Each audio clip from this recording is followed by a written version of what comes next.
Madame Mulanga Chimpaka, Deborah alias Rego Chulo, Maman Nabango. Nous introduisons notre défense par ce principe latin sorti de la bouche du célèbre orateur Marcus Tullius Cicero, autrement appelé Cicéron, qui a dit: il vaut mieux laisser un crime impuni que de condamner un innocent. En ce jour, Monsieur le Président, Messieurs les membres de la composition, Madame l'organe de la loi, votre tribunal a pu constater que la partie civile avait son dossier qu'elle a eu à plaider. Il y est ressorti autant de préventions telles qu'étayées, bien que n'ayant pas été développées. L'organe de la loi, à son tour, a eu son dossier qu'elle a développé et disposé. Par contre, Madame Mulanga Chimpaka, Deborah alias Rego Chulo, va devoir plaider le dossier qui se trouve sur la table du tribunal. C'est-à-dire le dossier qui a été déféré par devers au tribunal à la suite de la décision de renvoi, laquelle décision reprend des faits et des dispositifs ci-après. Ordonné au sous-lieutenant Zababou Moussafiri Cédric et son équipe de patrouille d'expertise d'extirper M. Kassaï Sadissa Platini de la concession de l'Utex Africa, où il avait pris refuge, et de l'acheminer à sa résidence située au numéro 10 de l'avenue Ebonda, quartier Binza Pigeon, laissant dans leur passage bureau de parquet et police où travaillent officiers de permanence revêtus de la qualité OPJ. Une fois arrivé à sa résidence, à l'adresse ci-précitée, de concert avec le sous-lieutenant Zababou, commandé que M. Kassaï Sadissa Platini soit torturé jusqu'à reconnaître le vol et indiquer la destination donnée aux objets volés. Qu'elle s'est résolue pendant que M. Kassaï Sadissa subissait les actes de torture de s'installer au salon de son jardin, non loin de la scène de crime, s'assurant du respect par le sous-lieutenant Zababou et de son équipe de patrouille de ses instructions, ainsi que de la publicité par la prise des images, fait prévu et puni par les articles 5 et 88 du Code pénal militaire. Voilà le dossier qui doit être plaidé en ce jour par Madame Mulanga Chimpaka, par l'entremise de ce conseil. Il y a ici le doyen Kabengela Ilunga, qui est le Gamaliel de notre vie professionnelle. Cet avocat de plus de 30 ans à ce jour, qui devra porter ce dossier pour vous exposer les faits, plaider en droit, et le dispositif sera lu par Maître Mutingai Kongolo Junior. Monsieur le Président, puisque nous avions commencé avec cet adage sorti de la bouche de Marcus Tullius Cicero, avant de passer, avec votre autorisation bien sûr, la parole à Maître Jean-Marie Kabengela Ilunga, le gamalier de notre vie, il doit être retenu que la vérité s'altère par l'altération des faits. Mais la justice que vous rendez, Monsieur le Président, exige qu'on la recherche sans passion. Puisque les faits ont été altérés, puisqu'il y a eu altération de ces derniers, il faudra qu'ils soient reconstitués de manière objective. Et c'est l'œuvre qui devra maintenant porter le doyen Kabengele Ilunga. Avec votre permission, je lui passe le micro. Merci beaucoup, Monsieur le Président,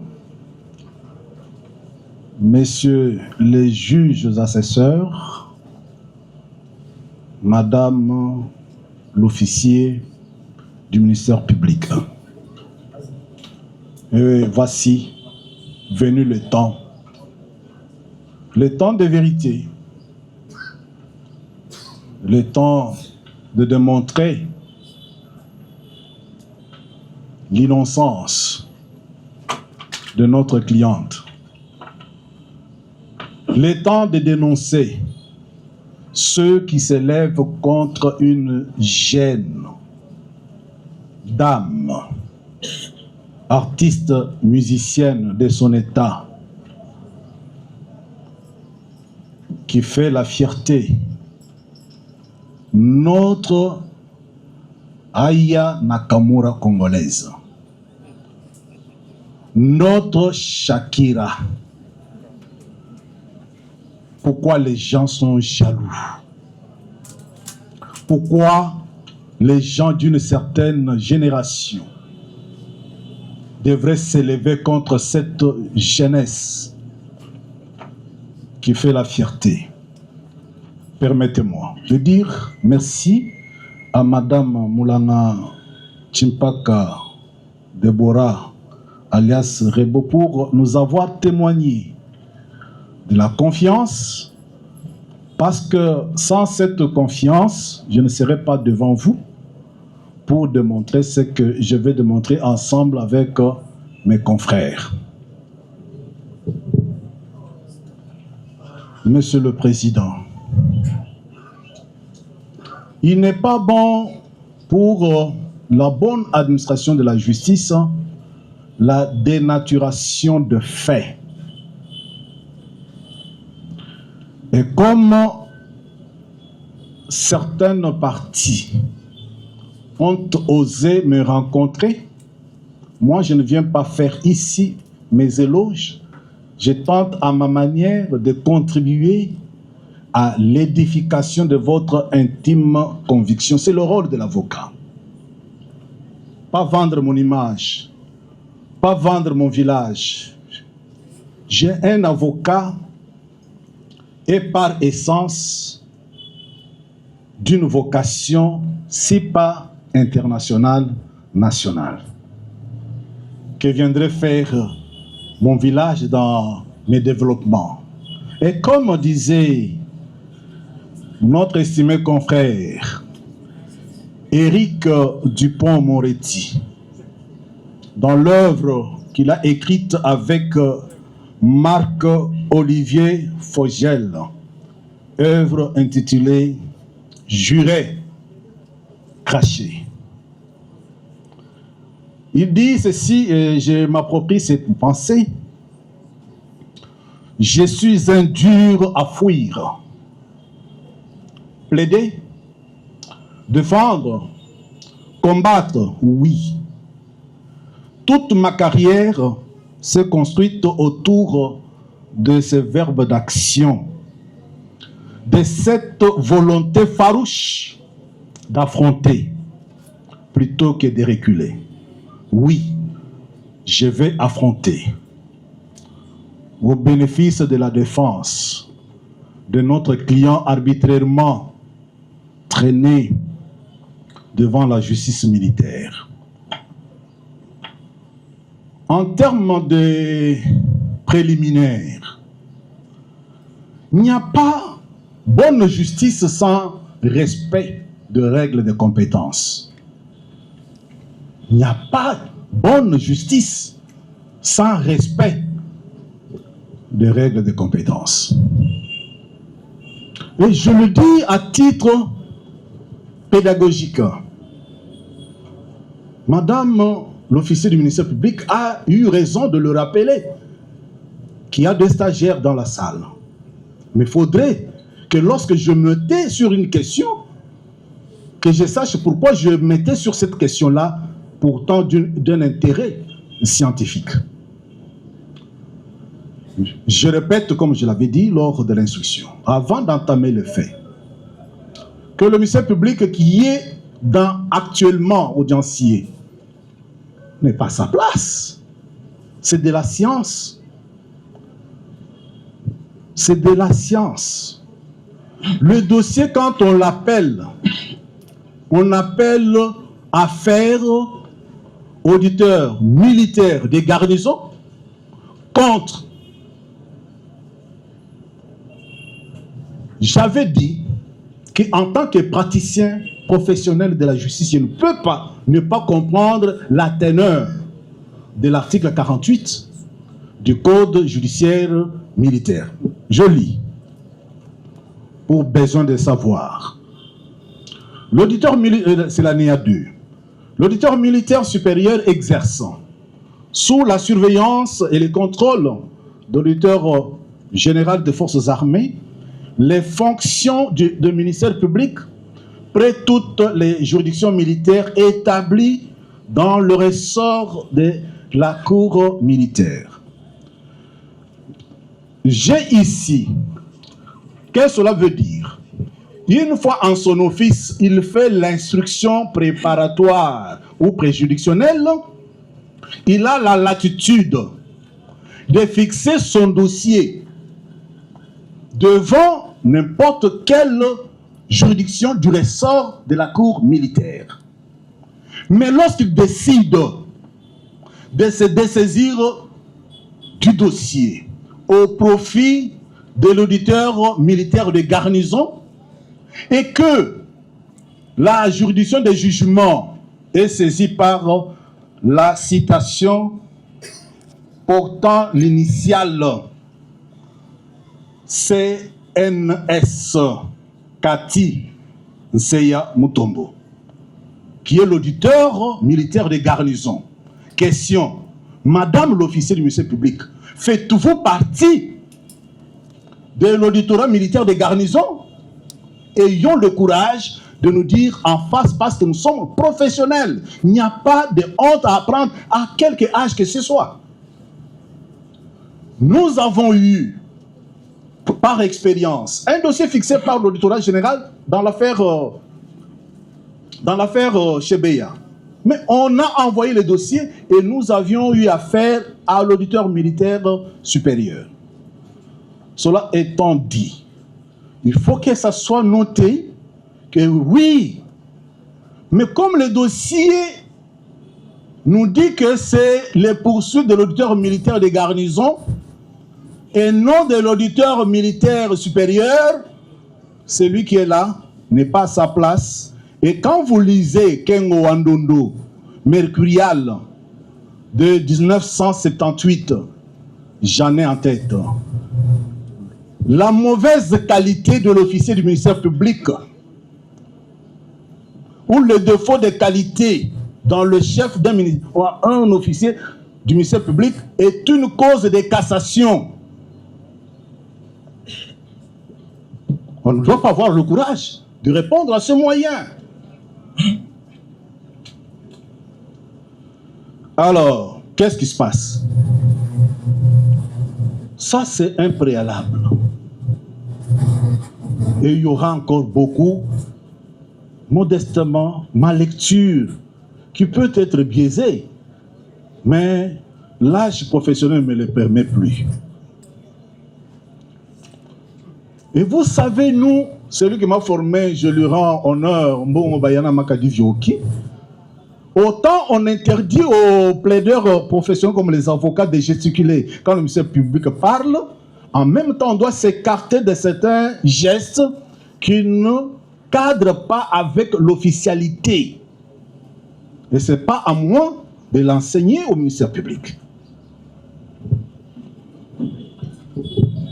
Alors, d'abord le fait, qu'est-ce qui s'est passé? Notre cliente est tout simplement victime de sa notoriété. Je dois avoir le courage de le dire. Elle a fait mieux la musique plus que ceux qui sont passés par l'INA.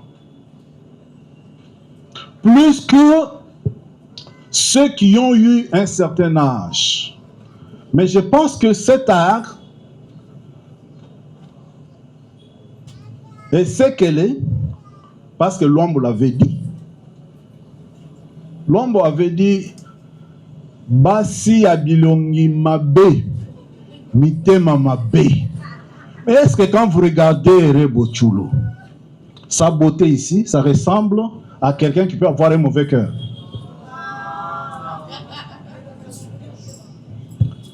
Silence dans la salle. Et donc, si nous sommes en Lombo, les natures telles que Rebo Chulo sont des êtres nés pour être bons. Alors, qu'est-ce qui s'est passé? Je reviens. En date du 17 avril,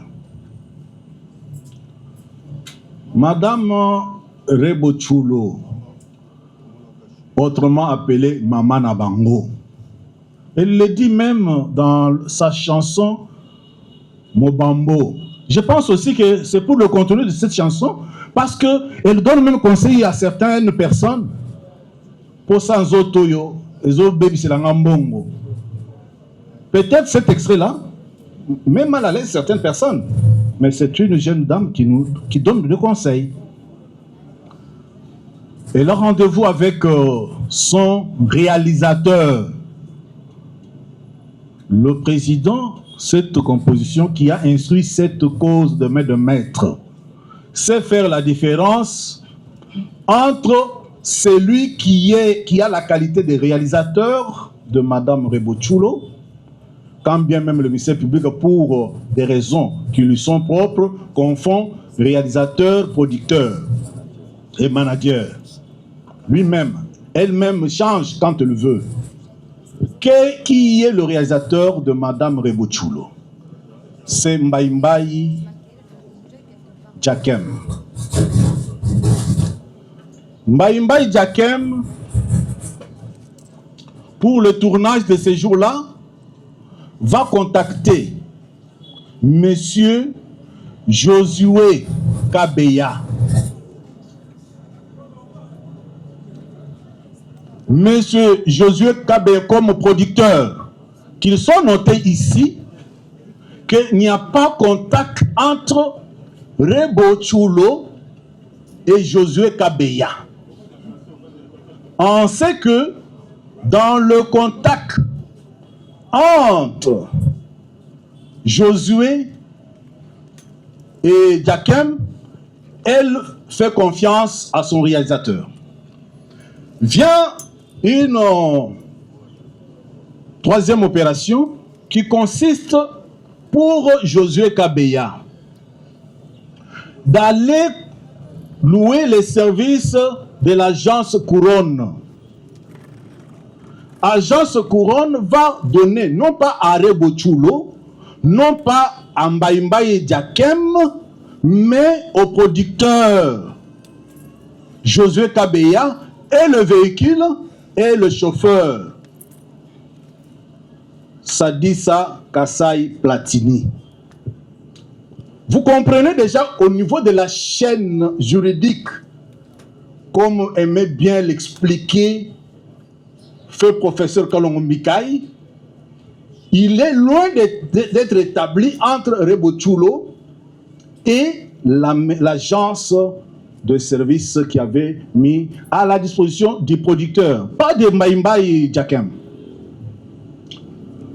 Alors, le monsieur viendra avec le véhicule, inconnu de Rebo, inconnu de Jakem, mais c'est au moment de s'échanger d'habits, sa voiture n'étant plus sur place, notre cliente va poser la question, mais dans quel véhicule elle pourrait s'échanger?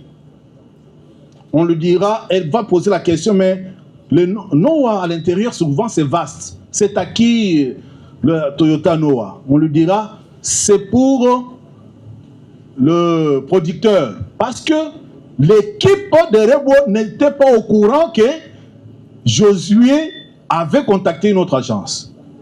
Alors, est-ce que je puis m'échanger? Oui. On appelle le chauffeur, on ouvre le véhicule, notre cliente entre avec le sac d'habits. Et puis, contrairement à la partie civile qui dénature le fait, et le sac de parfum, parce que c'est parfumé à l'intérieur. Donc, les parfums et autres choses n'étaient pas dans le deux sacs portant les habits. C'est en ce moment-là, on l'a pressé parce qu'on tendait au-delà de 17 heures pour fuir l'obscurité. Et sachez très bien qu'il y a en criminologie les criminels d'occasion, les criminels professionnels, les criminels organisés. Le criminel occasionnel, c'est qui? C'est celui qui se trouve à un moment où la délinquance est facilitée par le temps et les circonstances. Quels ont été les temps et les circonstances? C'est que coincé à ressortir. Pour gagner du temps, notre cliente va laisser ses effets. Elle va se rendre compte d'avoir laissé le sac contenant les bijoux et autres valeurs, autres biens de valeur, que lorsqu'elle a tenté d'enregistrer une vidéo avec iPhone 17 Pro Max qu'elle avait en main, que la mémoire va refouler, qu'elle va demander qu'on puisse lui amener le deuxième téléphone iPhone 17 Pro Max de couleur orange. C'est en ce moment-là qu'on commence à s'inquiéter. On ne retrouve plus les téléphones. Et après, comme on devrait d'abord terminer le tournage, après le tournage, mais retournons au lieu. Il semblerait même que pour vérifier les caméras de surveillance, il faut une autorisation administrative. On va découvrir les manœuvres. En quoi consiste les manœuvres? Quand le chauffeur a repris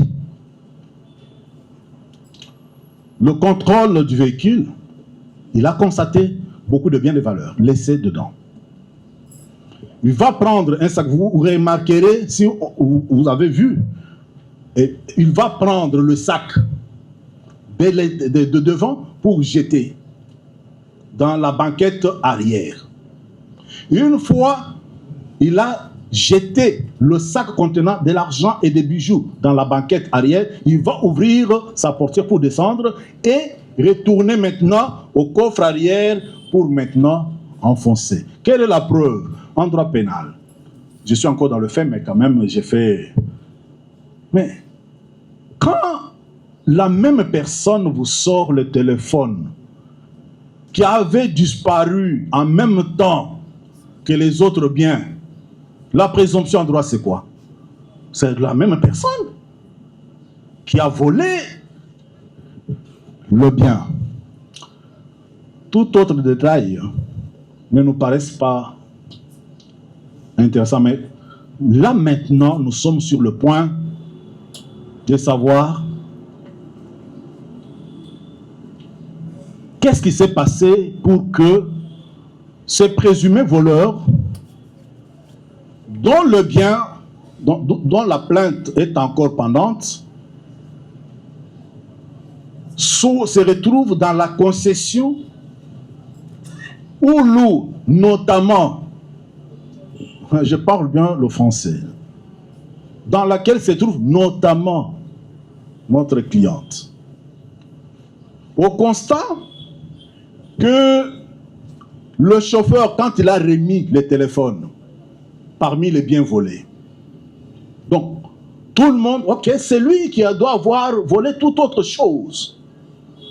La personne qui avait eu de contact avec l'agence Couronne, à savoir M. Josué Kabeya, se voit trahi parce que ses affaires vont connaître un coup.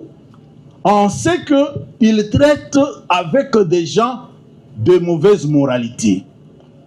Et cela est dit par le ministère public, qui dit que Josué était en situation de détresse. On n'a pas dit que notre cliente était en situation de détresse, même si elle pouvait y être du fait du vol de ses biens. Le dossier du ministère public qu'il vous a transféré, je comprends qu'une fois qu'il avait envoyé le dossier sur l'auditeur militaire de garnison, il l'avait oublié. Il l'avait oublié parce qu'il ne pensait pas qu'il serait contre la loi amené à le défendre ici. Ce dossier-là renseigne que Josué, sans passer par Mbaïmbaï Diakem, qui est le réalisateur de l'artiste, Moutou Proprio, de sa propre initiative, va appeler, parce que c'est là où se trouve l'effet qu'on veut dénaturer pour rattacher à l'incitation. Josué appelle son frère et le lien est là. C'est son cousin. Le médecin, le lieutenant médecin n'a pas nié que Josué Kabeya est son cousin. C'est ainsi qu'il appelle en lui disant « Je suis en détresse. Le chauffeur que j'avais loué pour le tournage venait de voler les biens de Madame Rebo. » Ouvrons la parenthèse. Parce que les gens pensent que quand Moussafir Zababo est venu, et il a salué Rebo. Monsieur le Président, vous savez combien de gens, même dans cette salle ici, font tout pour prendre photo avec elle, être même derrière elle quand on prend les images? Combien? Et vous avez l'occasion de vous approcher de Rebo et vous voyez Zababo échapper à cette occasion-là.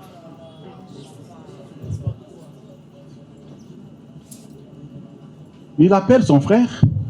Son frère lui dit, mais il y a une équipe de task force. Je vais vous envoyer le numéro.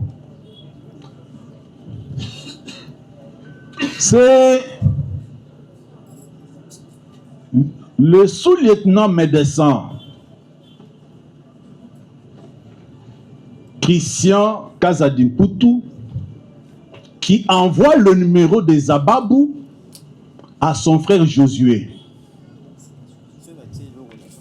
Et le contact, Zababou l'a affirmé ici qu'il n'a pas de contact en cette nuit-là. Il n'avait pas de contact avec Rebo. Que la personne avec laquelle il avait échangé, c'était Josué Kabeya. Comment on quitte le sous-lieutenant médecin Kazadi, Josué Kabeya, on saute de Mbaïmbaï Diakem, paf, on est sur Rebochulo. Comment ça se passe? La jalousie, les blessés de guerre, le non-agréé. Donc, Zababou va arriver, il va entrer en contact premièrement avec la personne qu'il connaissait, qu'il avait appelé. En parlant, il voit c'est lui. Il va s'approcher de qui? De Josué Kabeya qu'il avait appelé. Alors, Madame Erebou est où? Ah, elle est dans cette voiture-là. C'est ainsi que, pour aussi se rendre compte de la véracité des choses lui dites par son cousin, il a vu Madame Rebo, il a salué. Qu'est-ce qui s'est passé? Normalement, ça se passe comme ça dans la politesse. Et lorsque l'on décide d'aller, notre cliente a dit au ministère public dans la phase préjuridictionnelle, l'a dit devant vous qu'elle a abandonné cette affaire-là. Pourquoi? Elle ne supporte pas la présence militaire, pas la présence policière. Vous n'avez qu'à constater que même parmi ces gardes, il n'y a pas de militaires. Ce sont des civils. Donc, les sportifs qui l'entourent, qui l'encadrent, qui la protègent. Il n'y a pas de policiers, il n'y a pas de militaires. Alors, c'est ainsi que quand on récupère Platini, le présumé voleur, et on décide, parce que notre cliente était déjà en chemin vers chez elle, et étant donné qu'il avait laissé son enfant pour aller prendre soin de son enfant et se reposer avec l'équipe parce qu'il faisait tard, elle va remarquer que les jeeps suivaient. Il va poser la question à son chauffeur, pourquoi ils nous suivent? Vous pensez que c'est lui qui appelle les policiers, venez avec moi chez moi, va encore poser la question, pourquoi ils nous suivent? Il y a des coupures. Le ministère public a fait sur ce point-là un mauvais travail. On sait qu'il a créé, parce que c'est la même, excusez-moi, le même ministère public qui était en phase préjudicielle, qui connaît tous ces faits. Arrivé là, on va voir monsieur en train d'être torturé, notre cliente assise là-bas, soumise. Mais regardez quand même, président, vous savez, moi j'ai la chance d'avoir fait la psychologie judiciaire, la psychologie criminelle. Et regardez dans quelle posture s'est trouvée notre cliente, tremblant, et vous a dit, elle pensait que même après Platini, Makamwango et Kokaki pe Kolandaye, Babando Betaye. Et elle tremblait, et vous avez vu qu'elle était toute triste. Et quand elle a senti qu'on frappait fort, elle a dit Boti Kaye. Et elle s'est levée. Personne n'a démenti ça. Devant le ministère public, lors de la phase de confrontation, le ministère public devrait avoir le courage parce que la victime elle-même a dit oui, tant Walobaki, Batika, Kotika on les a que moto, il a fait ça qui ordre, il met fin à l'ordre. Il n'a pas pu supporter parce que même à partir des résidences de Chabani Nonda, elle avait interdit. Et ce dont elle avait besoin, c'est la récupération de ce bien. Il y avait quelqu'un qui avait filmé, les réseaux sociaux se sont emballés. Le matin du 18, Rebo Chulo, abetisi domestique na Yefimbo. Rebo Chulo, abetisi serveur na restaurant Mogoboye. Le colo à $50 baïba qui est. Et ça continuait comme ça, au point que certains membres du gouvernement, deux, en étaient saisis. Moi, j'étais encore... C'était le jour où je revenais de Bruxelles.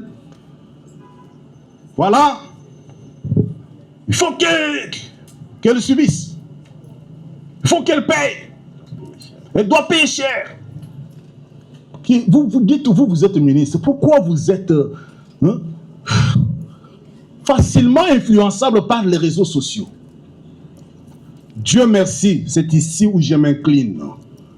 Au moins une fois, et à travers Madame l'officier du ministère public, pour le courage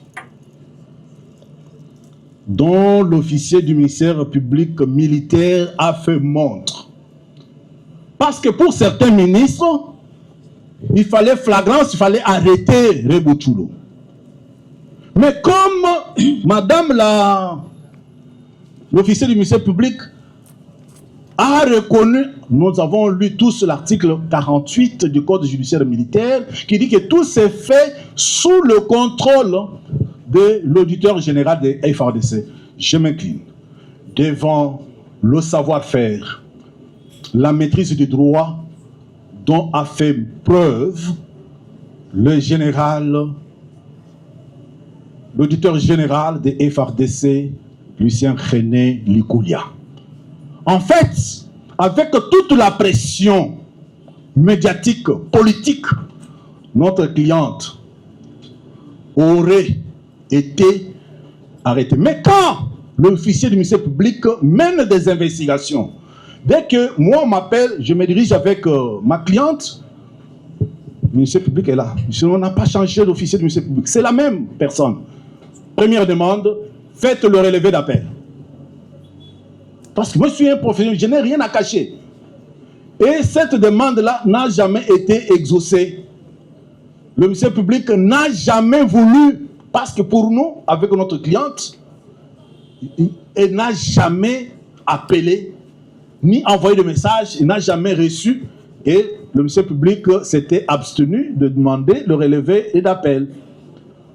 C'est pourquoi, comme cet auditeur général des forces armées congolaises a dû résister aux pressions médiatiques et politiques, voilà le type de magistrat dont la République a besoin. Quand bien même, cette République ayant pour vocation l'état de droit, je vais entrer maintenant dans l'introduction de ma plaidoirie, là c'était de fait. Nous sommes dans une République démocratique du Congo ayant pour première vocation être un état de droit. Un état de droit. Mais un état de droit où l'on préfère modifier une loi pour l'adapter au statut d'une personne poursuivie, au lieu de promouvoir en grade militaire le magistrat militaire. Et quel enseignement on donne? Que les justiciables potentiels seront beaucoup plus loyaux aux institutions de la République que ne le sont les magistrats militaires. Je me souviens du temps de Kabila dans l'affaire Chebeya. J'avais étonné, comme je dis toujours, je suis dur à fuir. J'affronte les thèses, les antithèses. J'avais dit, en ce moment-là, il était encore colonel, le général Massouni. Il dit, vous êtes désarmés. John Numbi, 4 étoiles, vient comparer devant vous toutes les questions que l'on posait. Vous comprenez? C'est pourquoi nous nous plaidons qu'au lieu même de modifier le code judiciaire militaire, afin de l'adapter au statut d'un prévenu, alors que l'article 151 de la Constitution interdit d'adopter une loi pour résoudre un cas d'espèce pendant devant un cas d'espèce dans un procès, pour ne pas passer sous silence. Comment on peut modifier dans un état de droit le code judiciaire militaire, les articles 35 et 67, juste pour permettre à ce que un général 4 étoiles soit poursuivi et jugé par ceux qui n'ont pas le même grade que lui. Le moindre, c'est quoi? D'accorder 4 étoiles à l'auditeur général des forces armées, 4 étoiles au premier président de la haute cour militaire. Modifier une loi, vous savez quel travail, combien d'argent? C'est dans un état de droit que cela se passe. Nous sommes dans un état de droit parce que j'ai entendu ici, on vous a dit, vous n'allez pas signer le certificat de décès de la justice congolaise en condamnant ces gens, vous allez administrer un remède. Mais laissez-moi vous dire, si le président de la République a dit que la justice congolaise est malade, les gens l'avaient mal compris. Et moi, quand je le complète, je dis oui, la justice est malade, non pas du fait de magistrats, mais du fait de l'absence de lois adaptées. Nous avons des lois désuètes. Nous sommes dans un pays, état de droit, où en 2006, l'article 28 de la Constitution dit que nul n'est tenu d'obéir à un ordre manifestement illégal. J'y reviendrai en plaidoirie. Mais où on fait encore application de l'article 88 du Code pénal militaire. Donc, c'est inconciliable. Donc, notre justice est malade du fait de ce que les politiciens se méfient du magistrat. C'est la seule fonction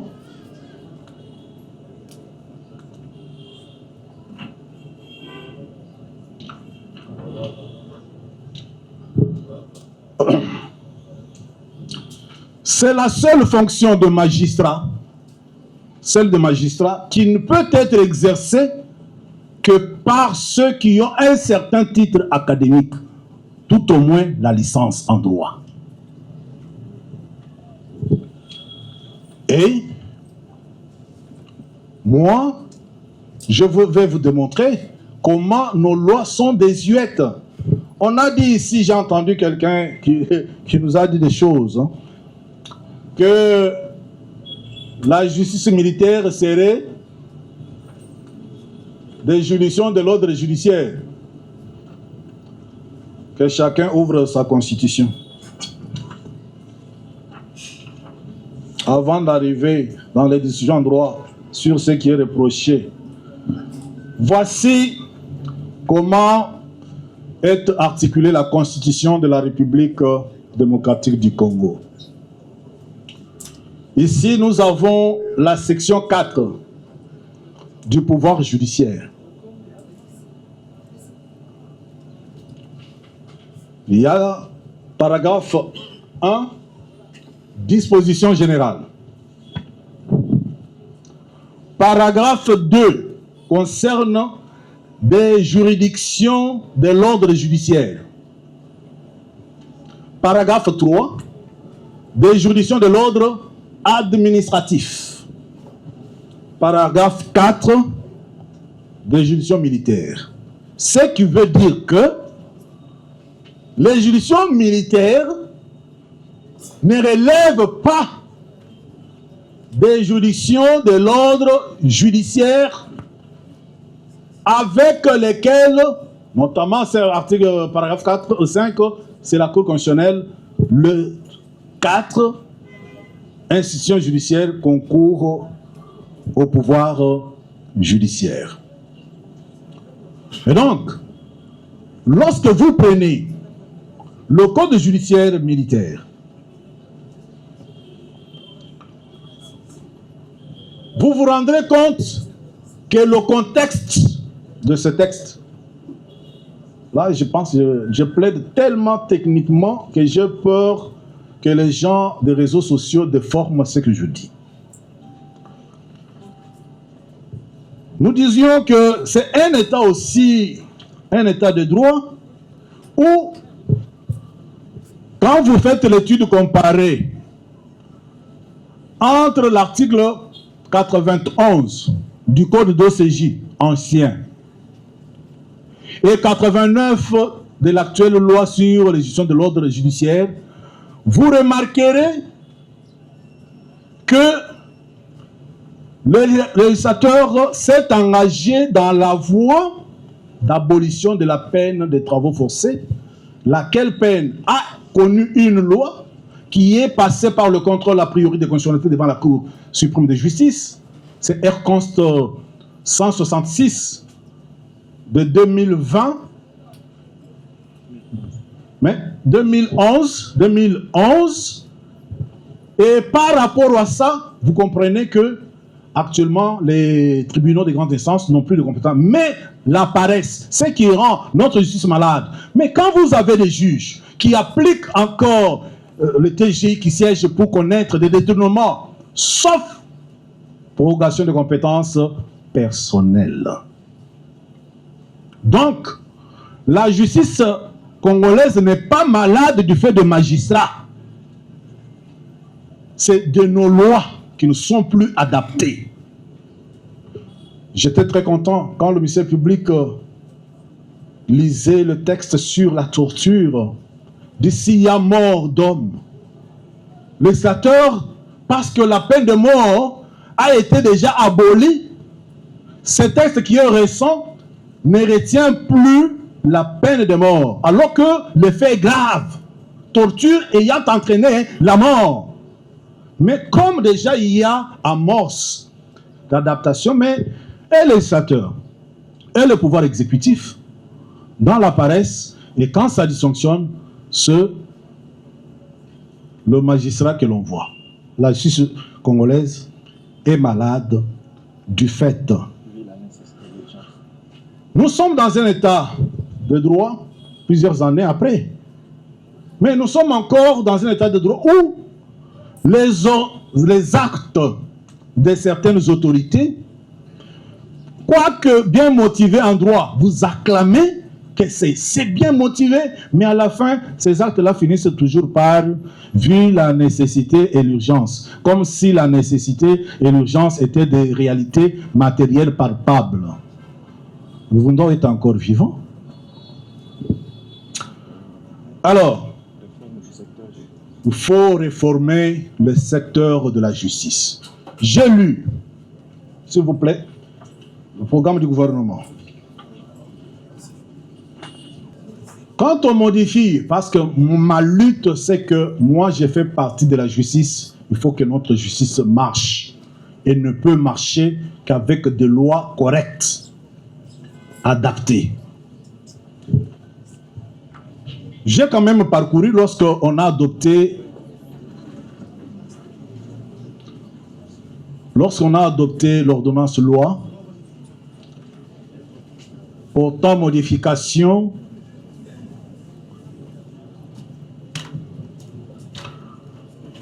lorsqu'on a adopté l'ordonnance loi portant modification des articles 35 et 67 du Code judiciaire militaire.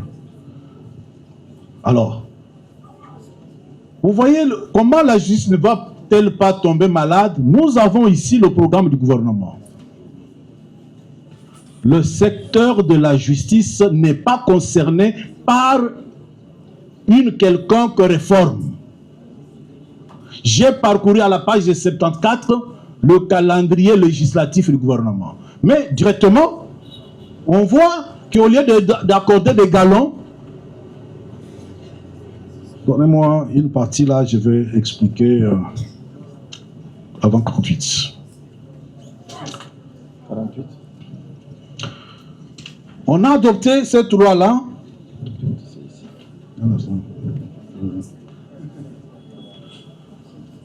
Que on puisse, en dehors du programme, insérer ici. Non, non, ces gens-là ne méritent pas des galons. 4 étoiles.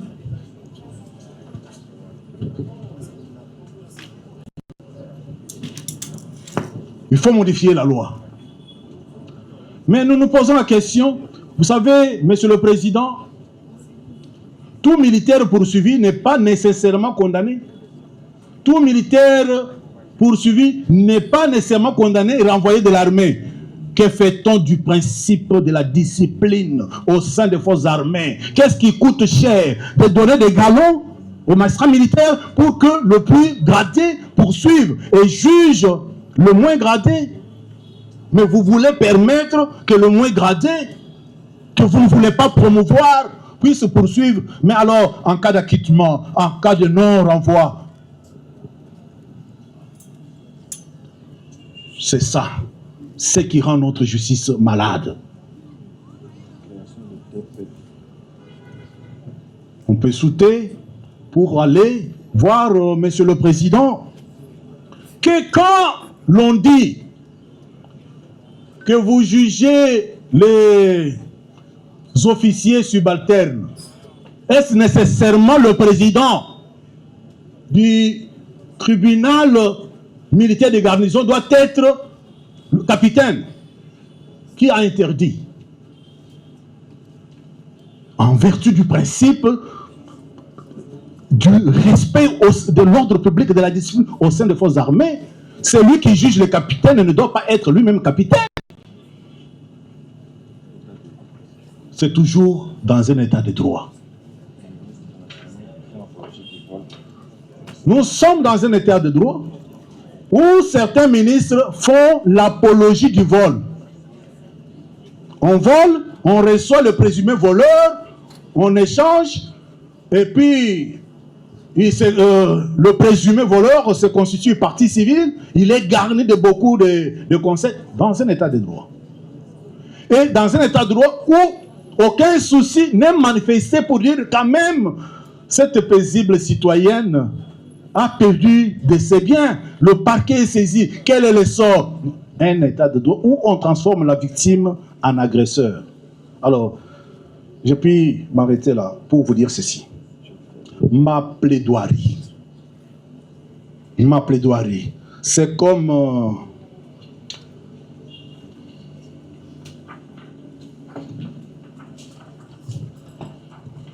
Gisèle Halimi, qui, lors d'un procès qu'elle avait soutenu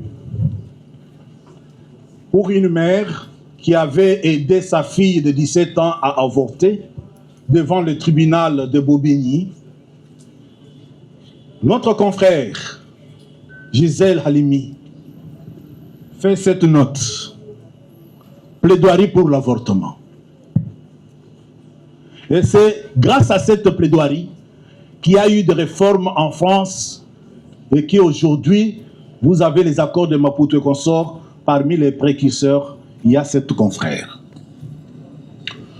Vous avez Robert Badinter, qui lorsqu'il défendait Norbert devant le tribunal correctionnel de Toulouse, et avait plaidé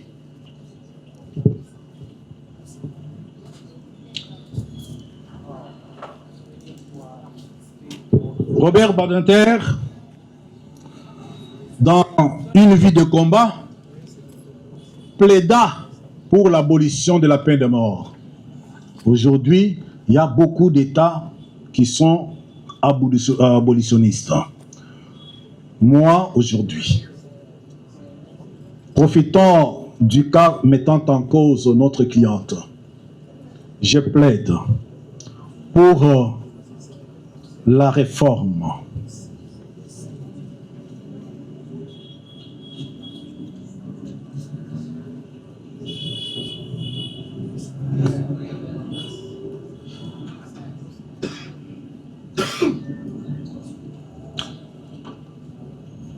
Je plaide pour notre justice en général. Je plaide pour la considération envers la justice militaire.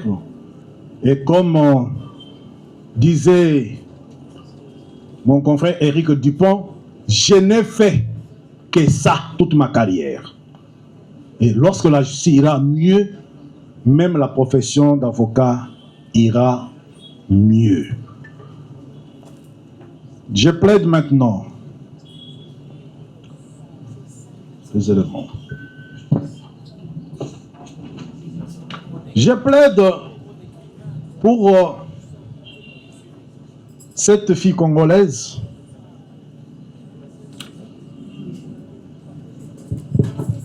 cette star, les autres ne veulent pas reconnaître ce qu'elle est, mais ceux qui connaissent la valeur des âmes bien-nées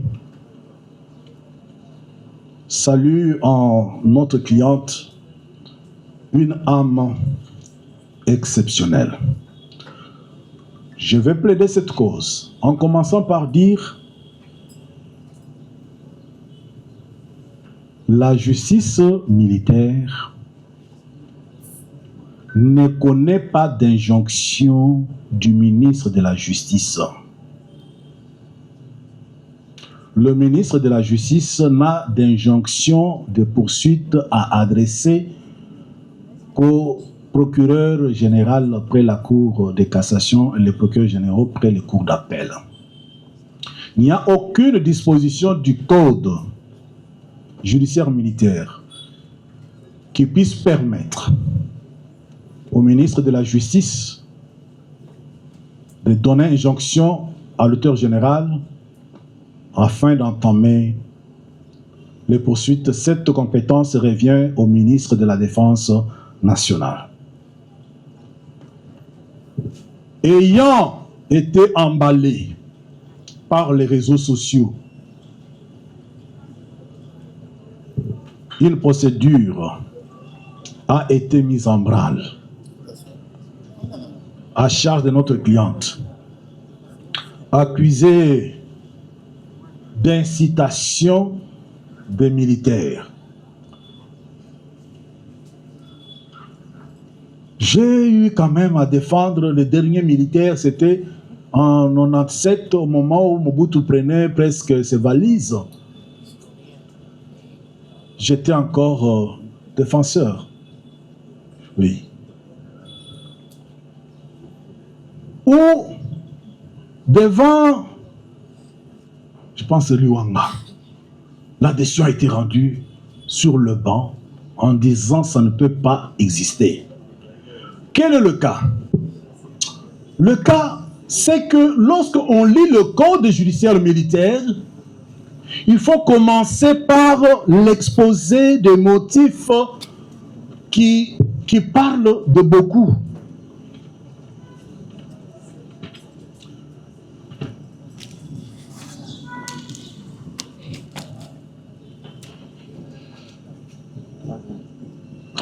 Je veux lire, avant de lire le code judiciaire militaire. Ça, c'est le code de justice militaire du 25 septembre 1972. Et la mission est restée la même. Il est dit ceci, exposé avant-propos signé de la main du maréchal Mobutu. Le présent code de justice militaire, qui est une œuvre essentiellement des forces armées zaïroises, traite de toute la vie militaire. Sa philosophie est celle d'assurer, par une politique générale de prévention, par l'intimidation, le maintien de l'ordre public militaire. Notons l'ordre public militaire. Quand vous venez avec le code judiciaire militaire actuel, la même philosophie du maintien de l'ordre public au sein des forces armées est annoncée comme ratio legis dans tout entendement qu'on doit avoir des dispositions du code judiciaire militaire et du code pénal militaire. Monsieur le Président, notre cliente est innocente et n'a rien fait pour la raison suivante. Code pénal militaire.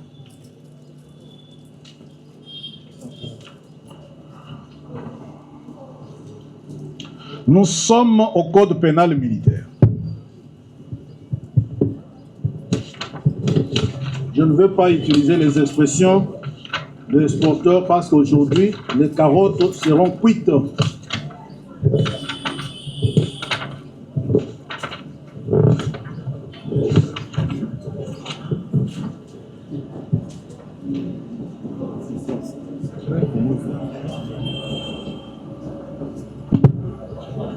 Monsieur le Président, le code pénal militaire,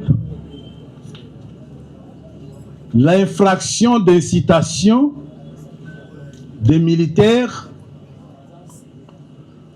a, contrairement au ministère public, ses agents criminels. Et ce n'est pas notre cliente, qui n'a rien fait. Babambi ya kobamba. O asengi ba militaire ba beta mwana mobali wana ayibaki $50 azaka serveur azaka domestique na ye, mais après tout ce n'est ni domestique ni serveur, c'est tout simplement un présumé voleur et que ye atikala kotinda motomo côté à Benga militaire mon côté. Monsieur le Président, pour amener, je vais encore fermer le code pénal.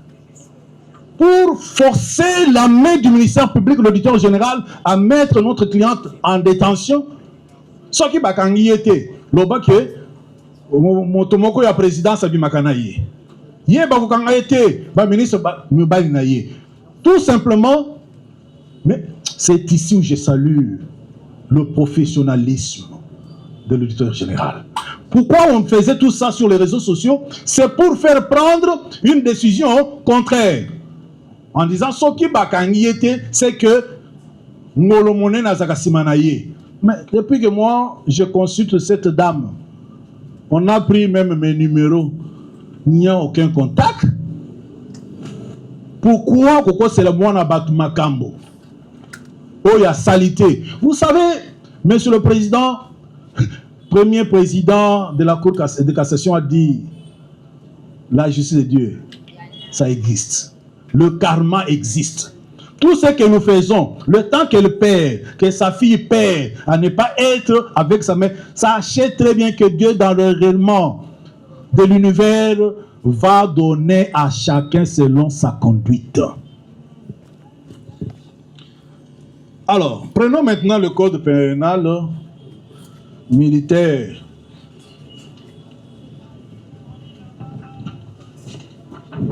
Pour bien lire le code pénal militaire, il faut comprendre qu'il y a deux livres.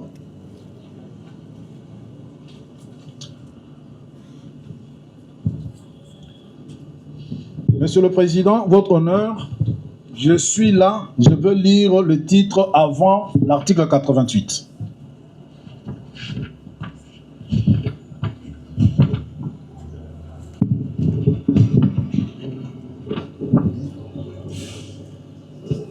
Voilà. Le titre qui est là,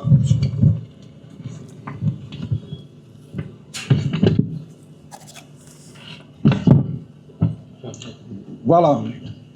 Nous sommes au titre 2 des infractions d'ordre militaire. C'est comme ça que le titre est intitulé. Ce titre a section. D'abord, chapitre 1er, des infractions tendant à soustraire quoi? Leur auteur de ses obligations militaires. Que cela soit noté. Soustraire le militaire à leurs obligations militaires. Section 1, c'est de l'insoumission. Section 2, de l'absence irrégulière. Section 3, de désertion. Section 4, de la provocation à la désertion et du recel des déserteurs. Section 5, de la mutilation volontaire et de la lâcheté. Nous quittons là, nous prenons maintenant le chapitre 2, des infractions contre l'honneur et le devoir militaire, que cela soit entendu. Ce chapitre, section première, de la capitulation ou du défaitisme. 2. Du complot militaire. 3. De pillage. 4. De destruction. 5. De faux, falsification ainsi de suite. Et 6. De l'usurpation d'une forme. 7. Outrage. Et 8, qui termine le chapitre, c'est de l'incitation. Pour comprendre cette infraction, comprenons qu'il s'agit de l'infraction d'ordre militaire. Madame l'officier du ministère public, qu'est-ce que l'organe de poursuite entend par une infraction d'ordre militaire? Ce n'est pas la doctrine, ce n'est pas la jurisprudence, c'est la loi. l'article 40 du Code pénal militaire. Je lis, article 40. Les infractions d'ordre militaire sont celles qui ne sont commises, notez bien l'insistance du législateur, pas qui peuvent, qui ne sont commises que par les militaires ou assimilés. Elles consistent en un manquement au devoir militaire. Donc il faut manquer. Notre cliente doit manquer au devoir militaire. Comprenez? Le ministère public a la main lourde pour ouvrir son code. Et heureusement que j'ai compris que l'officier du ministère public étant un et indivisible, tout était déjà écrit. Mais le débat oratoire libre, je vais achever le ministère public. Parce que là, il a atteint devant le juge une personne qui ne devrait pas l'être. Au-delà, en 2020, la Cour constitutionnelle a censuré un arrêt dont référence dans ma note pour l'infraction d'incitation de militaire en disant c'est pas un civil ne peut pas comparaître devant des juridictions militaires pour incitation. Plus loin, je l'avais annoncé dans le préalable préliminaire. Monsieur le Président, qu'on me donne un peu la Constitution. Vous voyez comment nous ne plaidons pas avec, en invoquant la mémoire de ceux que nous aurions tués ou abattus. C'est le Code. L'article 28. Parce que quand la science évolue, nous devons également évoluer. Ça va. Nul n'est tenu d'exécuter un ordre manifestement illégal. Tout individu, tout agent de l'État, notamment les militaires, ne sont pas tenus d'obéir si jamais il y avait ordre. Si jamais, vous comprenez, on fait la plaidoirie évolutive, même dans l'impossibilité. Mais le sous-lieutenant Zababou vous a dit, moi, officier, une civile ne peut pas, il était ici, ne peut pas me donner l'ordre. Donc déjà, le ministère public devrait comprendre qu'il y a eu cassure, que Rebo n'a appelé personne, n'a demandé service à personne. Qu'est-ce qui dérange dans la personne de Rebo? Son ascension au moment où les autres peinent. Qu'est-ce qui dérange? Je ne sais pas si tous ceux qui ont pu penser qu'il pouvait être agréé quand il a dit non partant, il se transforme en qui? Mais il n'est pas à la recherche du mariage. Et je sais à qui je m'adresse. Laissez cette fille, notre Hayakamura, libre. Laissez notre Shakira libre. Et n'a rien fait, à saler le côté, comme on dit. Alors, dans un pays où l'on dit que toi, militaire, tu ne peux pas exécuter un ordre manifestement illégal, même si cet ordre-là venait de ton chef, peut-on encore, dans un état de droit, après la promulgation de la Constitution du 18 février 2006, retenir qu'un civil peut donner l'ordre que le militaire ne peut pas s'opposer?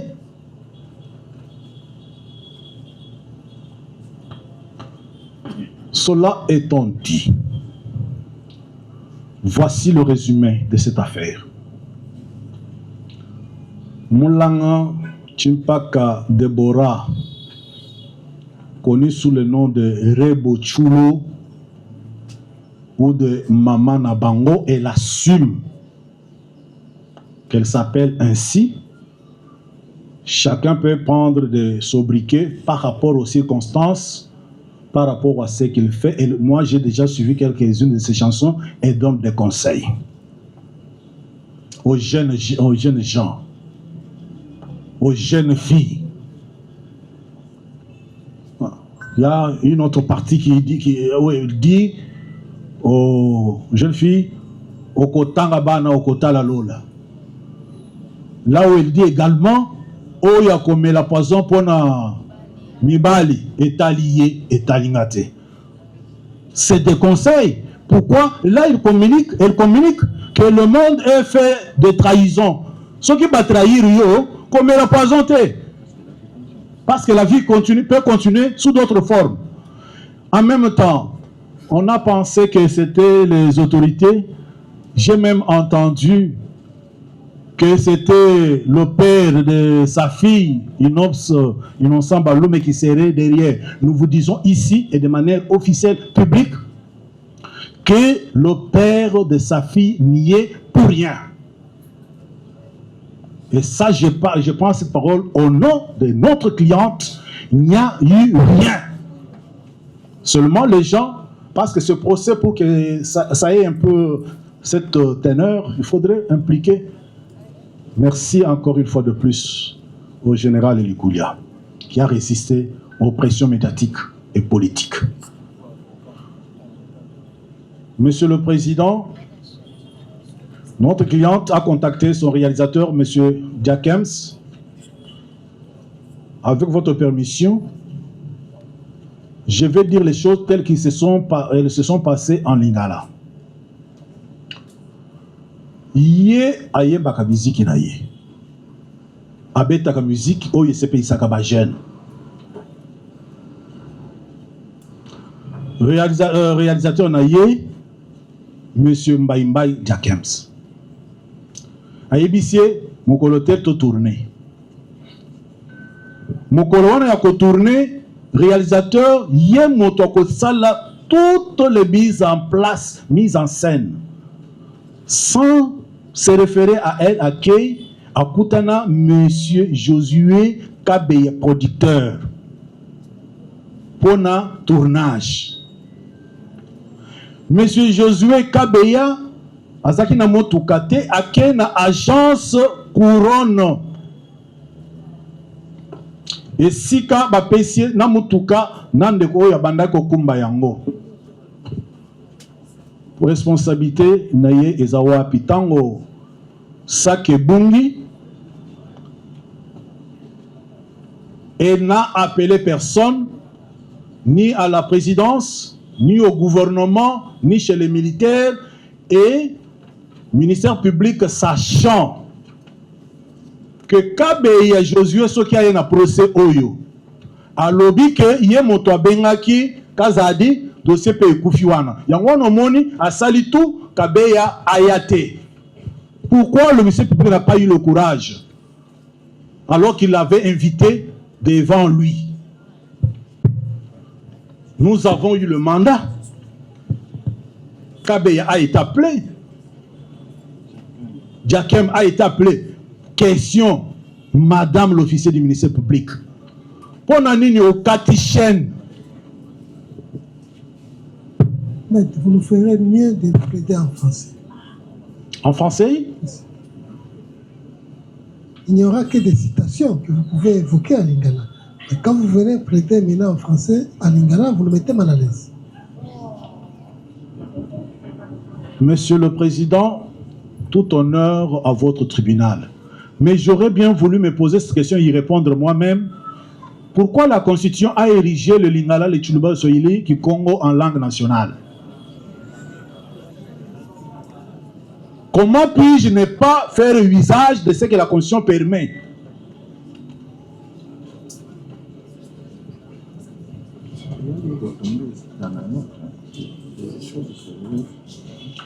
Alors, voici au sujet même de l'infraction mise à charge de notre cliente. Le lexique de termes juridiques dit l'infraction militaire constitue un manquement au devoir ou à la discipline militaire prévue par le Code de justice militaire. Vous comprenez que notre cliente, n'étant pas militaire, ne peut pas être prise dans le lien de cette prévention.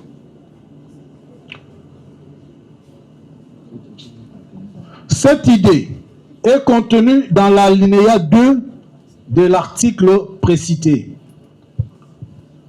qui érige en une circonstance aggravante non pas le fait d'être militaire au cas où l'infraction serait susceptible d'être commise par les civils et les militaires, mais le fait d'être plus gradé que le militaire incité.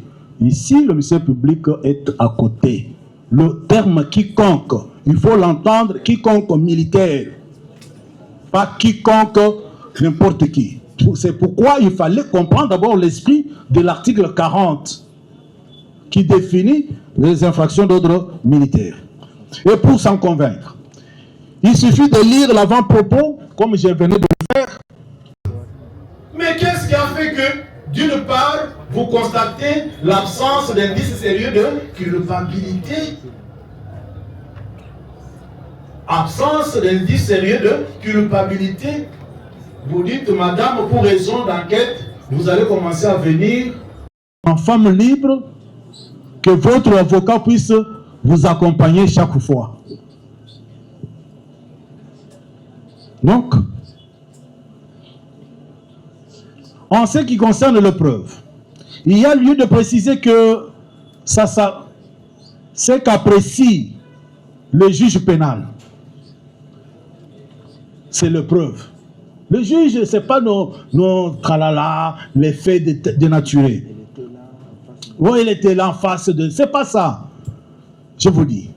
En effet, comme l'écrit l'avocat général David Sénat, devant la cour d'assises, devant vous, on ne juge pas la culpabilité d'un accusé, mais le preuve de celle-ci ou leur absence. C'est David Sénat, avocat général, porter l'accusation. Édition Mareille 2025, pages 25 à 27. Dans le cas d'espèce, soumis au juge, l'essayant.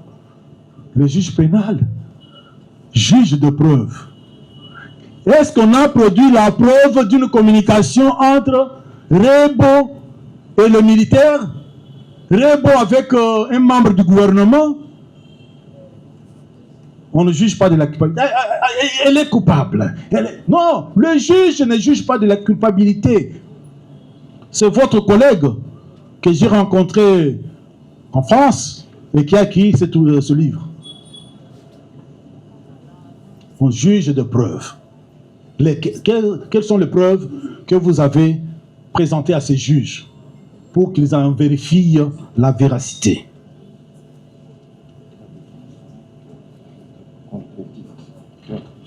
À ce sujet, la défense note sans être contredite que pour le tournage de ces clips, Madame Rebo Chulo n'était en lien contractuel qu'avec Monsieur Mbayumba Jaquem, son réalisateur.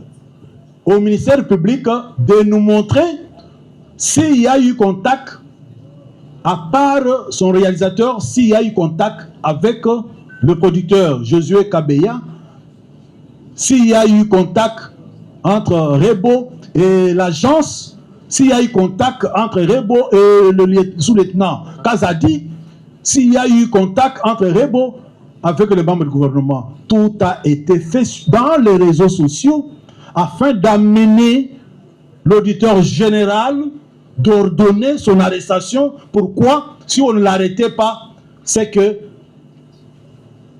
c'est les membres du gouvernement qui auraient pesé, c'est membres de la famille présidentielle qui auraient pesé. Il y a même, excusez-moi, Monsieur le Président, certains enfants qui ont échappé au contrôle parental prématurément, qui ont osé même dire que si Maître Kabengela défend Rebo Chulo, C'est-à-dire, il a été envoyé. Je n'ai jamais été envoyé. Vous me connaissez. C'est quand je vois Rebo, je vois mes enfants. Je vois mes enfants. Et les amis à mes enfants. Mais s'il y en a qui ne voient en elle que ceux qui le veulent voir, mais en cas de déception, il ne faut pas passer par les réseaux sociaux pour qu'on l'arrête. Même quand aussi on l'arrêtait, vous n'aurez pas ce que vous auriez cherché chez elle.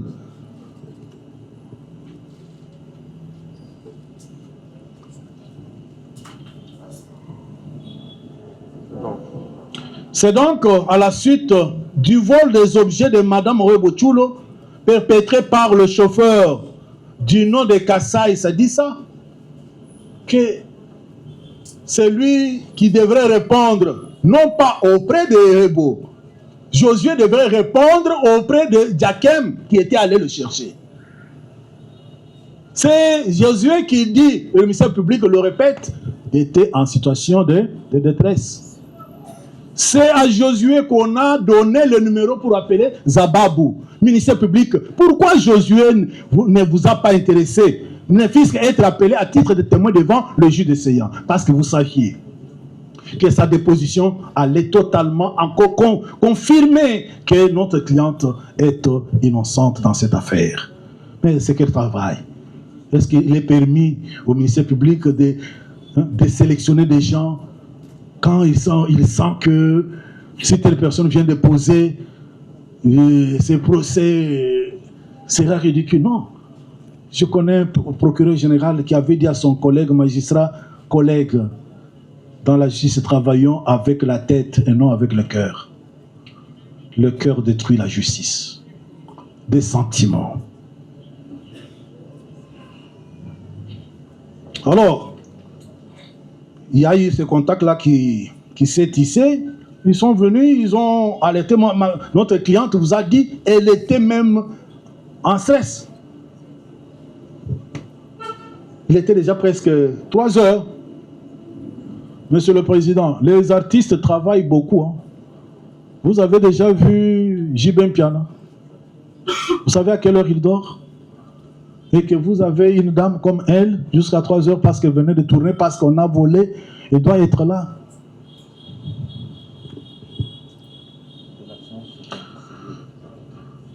J'ai parlé d'absence d'indice sérieux de culpabilité qui a motivé le ministère public à ne pas placer notre cliente en arrêt provisoire.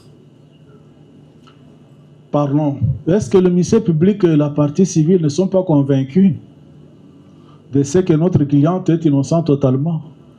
Le fait, quand la partie civile se rend compte que Rebo ne sera pas retenu dans le lien, parce que partie civile attendait la condamnation de Rebo pour demander 250 000 $ achetés la parcelle et qu'on sort.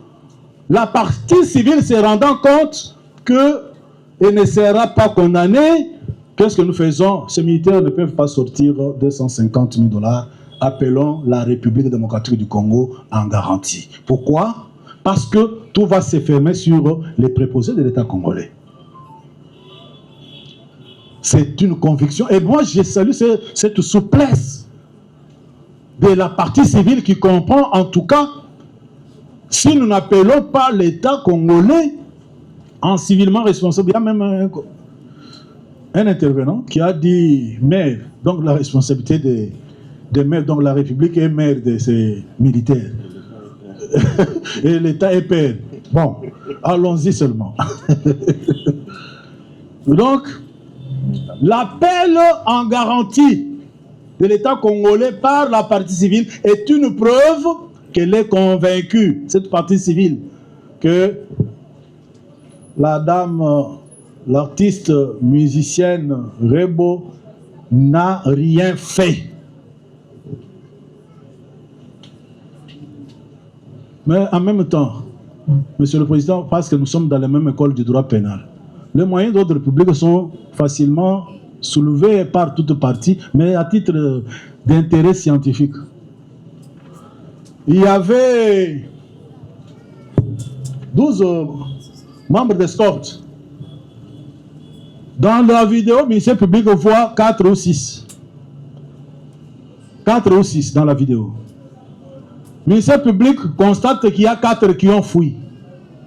Il ne voit pas qu'il y a doute. Ceux qui ont fui, pourquoi ont-ils fui?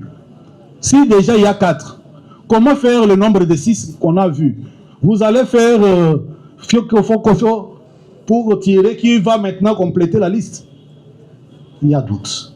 C'est un moyen d'ordre public que je devrais passer par là. Il n'a pas comblé. Il n'est pas allé au-delà du doute raisonnable. Si c'était là en train de fouetter, 4 sont en fuite. Ici, vous avez 8. Alors, comment il va combler cela? Irrécevabilité de la demande en réparation pour immoralité.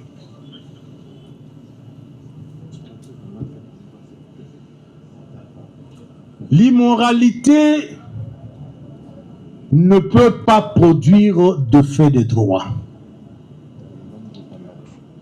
Et eux-mêmes, qu'est-ce que je dis? La partie civile elle-même est convaincue de cela. À ce sujet, le tribunal des séances constatera que non seulement il gît au dossier une plainte pour vol d'objets appartenant à Madame Rebo Chulo, perpétrée par la partie civile, mais également qui a reconnaissance de cette dernière que les objets volés et n'a restitué que le téléphone iPhone 17 Pro Max qu'il avait caché dans le coffre. Comment quelqu'un qui produit la preuve de sa culpabilité de vol, l'immoralité, ce n'est pas la condamnation pénale, Monsieur le Président. Ça, vous êtes... je vous consens cette connaissance. L'immoralité, c'est tout acte contraire aux bonnes mœurs. Quelqu'un qui vole et qui restitue et qui vient au Babetingapo Naïbaki. Nemo auditur. Donc, tu ne peux pas évoquer ta propre turpitude pour te faire entendre par le juge. Et nous, on nous donnait l'exemple d'une femme, d'un homme qui, dans une convention de concubinage, après ce qui devrait avoir lieu, les sous ne se sont pas suivis. Monsieur le Président, vous voyez, Toyokanaki, tout ça, c'est Nemo auditur. En effet, il a été jugé que l'acceptation d'un risque n'est cause d'exonération de la responsabilité que si elle est le fait de la victime. Je veux entendre le ministère public et ses parties jointes contredire cette décision. Que la faute de la victime constitue une cause d'exonération dans la mesure où cette faute a été génératrice du dommage. Vous avez suivi? Lorsque la faute de la victime a été génératrice du dommage. Là, nous plaidons pour les préposés de l'État par ricochet, parce que nous ne sommes pas dedans. C'est une décision de Léo, 21 août 1956. Et puis, c'est publié une code Piron et Jacques de Vos. Tome 1, page 119. En outre, il est enseigné que l'action de celui qui invoque un intérêt illégitime ou un dommage issu d'une situation illicite doit être déclarée irrécevable par application du principe général de droit Fraus omnia corrumpit.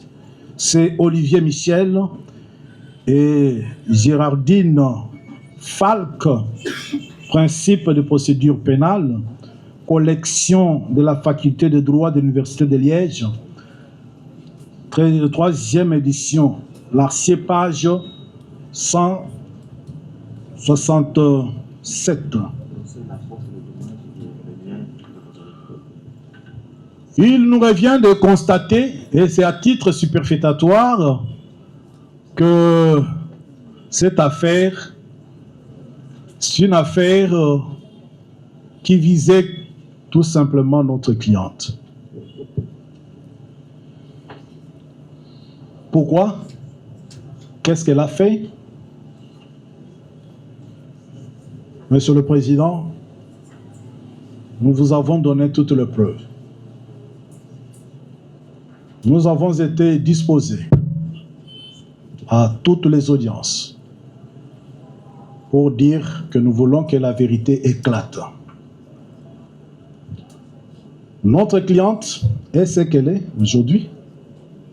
Pas de contact avec personne, milieu militaire, milieu policier, milieu gouvernemental, aucun contact. Pour preuve, quand elle a perdu son oncle, vous avez vu des visites. Est-ce que vous avez vu un officiel la suivre? Parce que tout passait par les réseaux sociaux.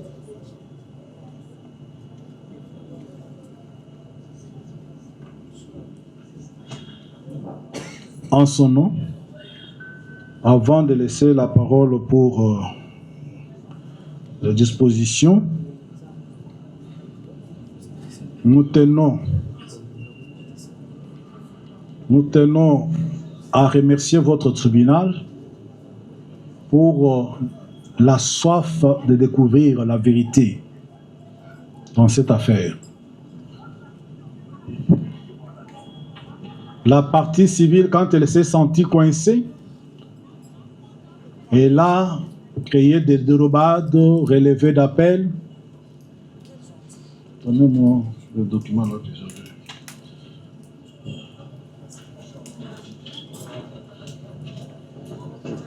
Oui, citation.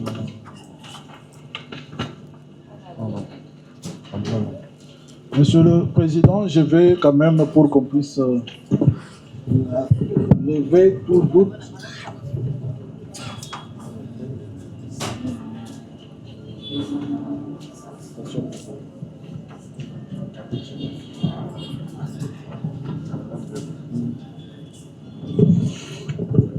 Oui.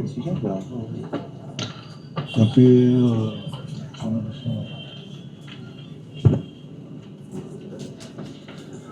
je vais vous montrer quelque chose, Monsieur le Président, pour couper court.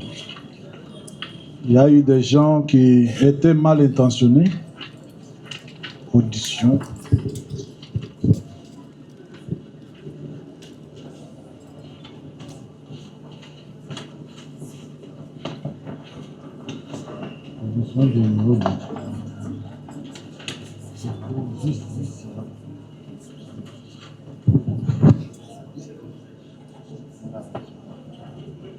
Voilà.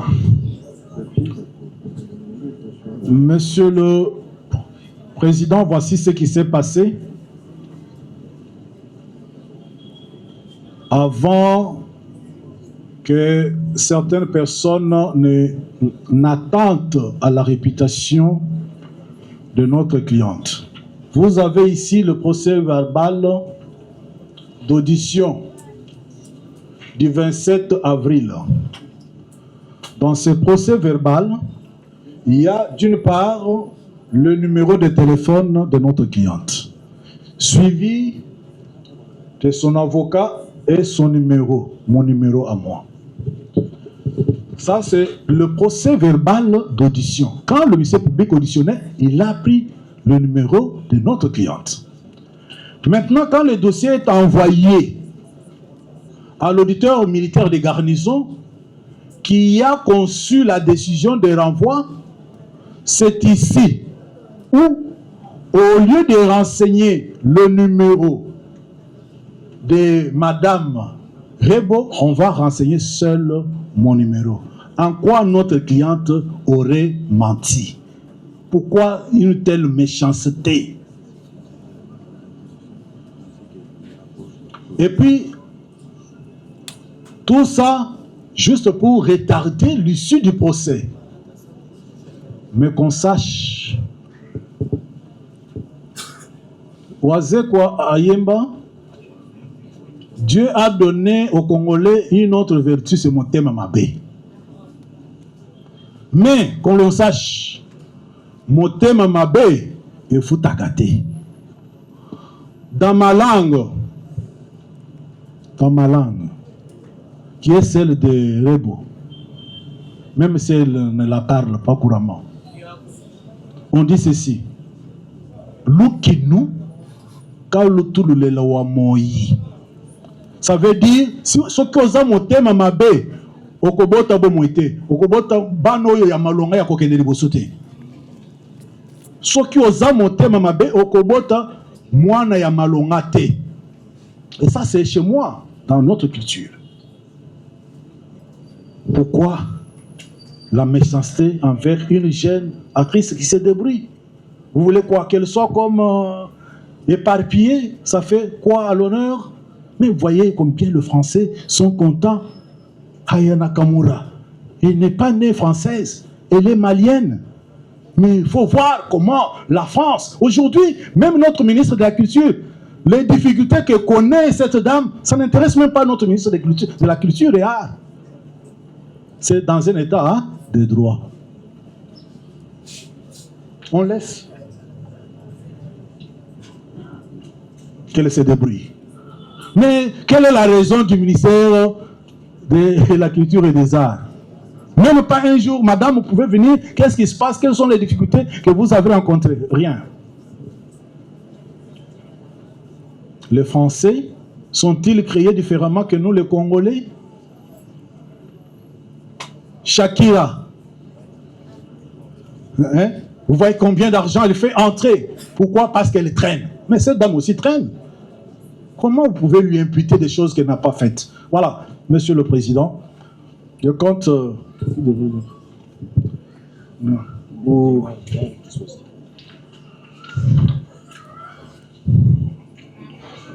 Bon. Nous voulons disposer, et notre dispositif est précis, conçu.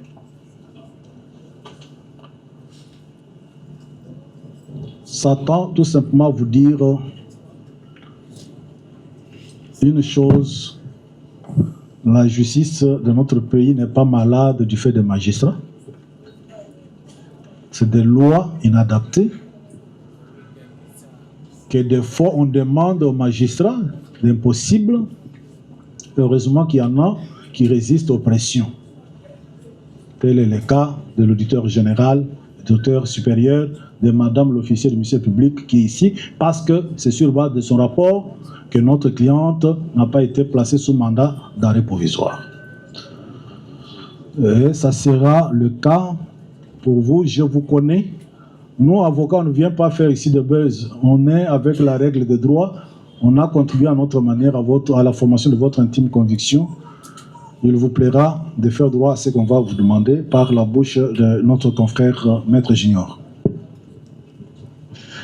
Par ce motif, plaise au tribunal militaire de garnison de Kinshasa-Ngaliema de constater l'inexistence d'actes de participation criminelle par aide indispensable à charge de Madame Moulanga Chipaka Debora, connue sous le nom de Robochulo, de constater que la prévention d'incitation de militaires à commettre des actes contraires au devoir ou à la discipline n'est pas susceptible d'être commise par une personne qui n'est ni militaire, ni personne embarquée, moins encore un employé du ministère de la Défense.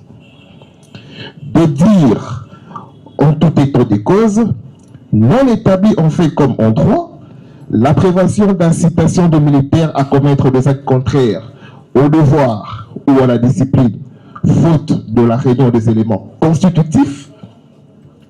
En conséquence, acquitter Madame Moulanga Chipaka Debora, autrement appelée Rebochulo, et la renvoyer libre de toute poursuite judiciaire. Statuant sur le mérite de l'action postulée par de M. Kassaï Sadissa Platini, dire sa constitution en partie civile irrécevable. On sait que d'aucune immoralité un droit ne peut naître. Nino ou détour, tout idem, soit allégance. Frais de justice comme de droit, et ce sera justice, nous avons dit. Le tribunal vous remercie. Il attend vos conclusions et vous promet que lorsqu'il va se retirer pour les délibérer, il tiendra compte de vos arguments en droit. C'est comme nous l'avons promis à l'ouverture de cette audience que le plaidoirie sont le moment fort des plaideurs pour s'exprimer et entendre défendre leurs intérêts.